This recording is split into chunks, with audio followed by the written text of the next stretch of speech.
essa abordagem mais estruturada, né, tem alguns componentes, né, assentado numa instrução explícita, ou seja, explicações usando modelagem, ou seja, exemplos bem claros, bem escolhidos para não criar confusão, né, e não criar sobrecarga cognitiva, outro conceito importante para a gente, que veio aí das pesquisas de psicologia cognitiva e da neurociência.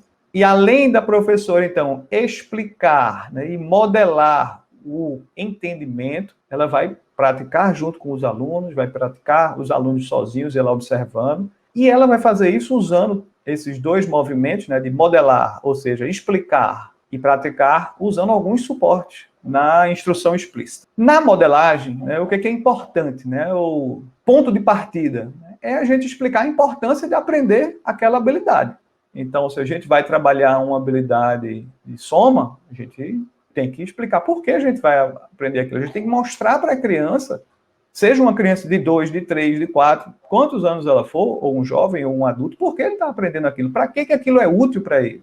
A matemática, ela tende a ser rejeitada, ou acontecer aquelas questões lá, né, ou do preconceito com a matemática, ou do desgosto pela matemática, quando a criança não vê valor no que ela aprende na matemática, né? Ou não entende para que aquilo serve. Então, a gente vai dar uma explicação, dizer abertamente por que ele vai aprender aquilo. Então, aqui um exemplo. Hoje vamos aprender sobre divisão. Isso é importante, pois muitas vezes vocês precisam separar e dividir as coisas, né? Compartilhar as coisas com seus colegas, né? Às vezes vocês precisam compartilhar os brinquedos, às vezes vocês vão compartilhar os lápis, ou o material aqui da sala, ou vocês vão compartilhar, às vezes, a refeição. Hoje em dia não pode mais nem dizer isso durante a pandemia, né? Mas antes da pandemia poderiam compartilhar o lanche, enfim. Então, explicar no início da conversa, logo, e dando uma explicação contextualizada que faça sentido para eles, né? Eu não vou chegar para uma turma de 4 anos, ou de 5 anos na educação infantil, e vou dizer que é muito importante eles aprenderem divisão, porque no Enem cai muita questão de divisão. Isso não faz sentido para eles, né? Eles não estão preocupados com o Enem, não deveriam estar preocupados com o Enem ainda. Então, tangibilizar essa importância no contexto deles e nas coisas que interessam para eles. Esse é o primeiro ponto aí, né? O primeiro ponto da modelagem. E aí, o que é que a gente tem também, né? Falar sobre esses objetivos, né? E depois, como a gente acabou de ver, modelar as etapas. Então, a gente vai explicar algo passo a passo. Vamos ver um exemplo disso aqui. Para resolver 26 mais 79. Primeiro, eu preciso decidir qual é a operação. 26 mais 79 é o quê? É uma soma ou é uma subtração? E aí, vou esperar um pouquinho a resposta deles, né? Até porque, um dos suportes que eu preciso aplicar, né, que a gente vai ver aqui daqui a pouco, é estimular respostas frequentes. Então, eu vou fazer perguntas e vou estimular as respostas. Eu vou mostrar como a gente faz isso. Ok, então é uma soma, né? Então, legal. O sinal de mais me diz que é para adicionar, né? Se eu tivesse escrito no quadro, né, 26 mais 79. Então, eu vou adicionar 26 mais 79. Ótimo, muito bem. Entendi o que eu tenho que fazer, estou entendendo aqui essa notação matemática que está escrita. Então, primeiro eu vou usar a estratégia de somar as partes.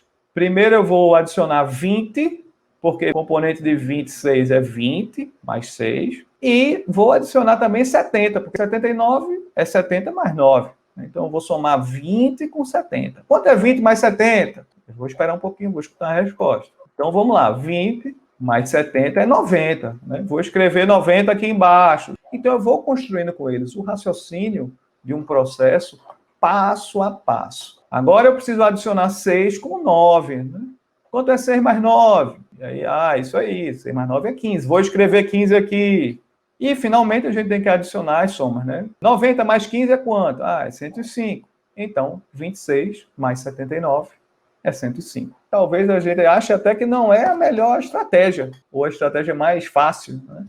A gente não pode imaginar que a criança vai conseguir chegar nesse racional operacional por si própria, porque a aprendizagem baseada só em descoberta, ela não é efetiva. Então, ela vai passo a passo explicando. Se isso fosse uma operação pequena, né, estou na educação infantil, ou ali no começo do primeiro ano, né, vamos agora resolver aqui, 3 mais 4. Né? Eu ia modelar como para eles? Ia modelar 3, vamos colocar 3 dedinhos no nosso dedo. 1, 2, 3, ótimo, aqui 3, então, muito bem. Agora vamos colocar 4 dedinhos na outra mão. 1, 2, 3, 4, ótimo, aqui eu tenho 4 dedos, aqui eu tenho 3 dedos. Quantos dedos eu tenho se eu contar juntos? Conta agora. 1, 2, 3, 4, 5, e assim vai. Então, a modelagem é no nível da habilidade que a criança não tem ainda, respeitando a habilidade que ela já tem. Então, sempre no nível que ela está. Lembra da escadinha lá de Vygotsky, né? E nisso o Vygotsky tem todo o sentido. A criança está numa etapa, né? Eu vou colocar uma escadinha, aí ela sobe aquilo ali, depois ela já consegue ficar ali sozinha, aí eu posso tirar a minha etapa, né? E eu vou dar um apoiozinho para ela subir a próxima etapa. E assim vai.